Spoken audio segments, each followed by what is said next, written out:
Ieri sera a Noventa Vicentina, in una via del centro, verso le ore 22, un barista ha assistito a una scena raccapricciante. C'erano dei ragazzi che stavano tra di loro discutendo in maniera molto animata. Scene da Far West, in pieno centro, a Noventa Vicentina. Baby gang assale e aggredisce a calci e pugni un 21enne. Il gruppetto, almeno 7-8 ragazzi, per lo più minori, un paio del paese, altri da paesi vicini, è sbucata da un sottoportico di via Masotto, urlando contro il 21enne e poi aggredendolo. Ragazzini armati di coltelli e pistole. A un certo punto uno di questi è anche stato una pistola, fortunatamente poi identificata come pistola a giocattolo, uno scacciacani, che però in quel momento lì ha creato un po' di panico e soprattutto una forte ansia tra i residenti della via, che hanno subito allertato i carabinieri. Pistole scacciacani prive di tappo rosso, ma i colpi sparati, secondo i racconti a riprova della violenza, sarebbero stati rivolti anche contro il 21enne.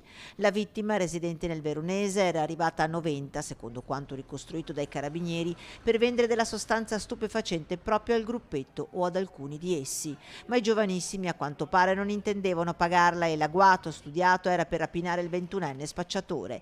Immediate sono scattate le indagini, le testimonianze del barista, dei residenti e le immagini delle telecamere di videosorveglianza hanno portato velocemente i militari a casa di due minori di 17 e 16 anni, dove le perquisizioni hanno portato al ritrovamento delle scacciacani di sostanza stupefacente, poco più di 4 e 5 grammi e bilancini di precisione.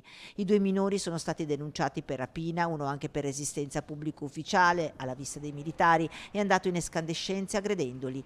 Per i due potrebbe profilarsi anche il reato di spaccio di stupefacenti, denunciata per spaccio anche la vittima.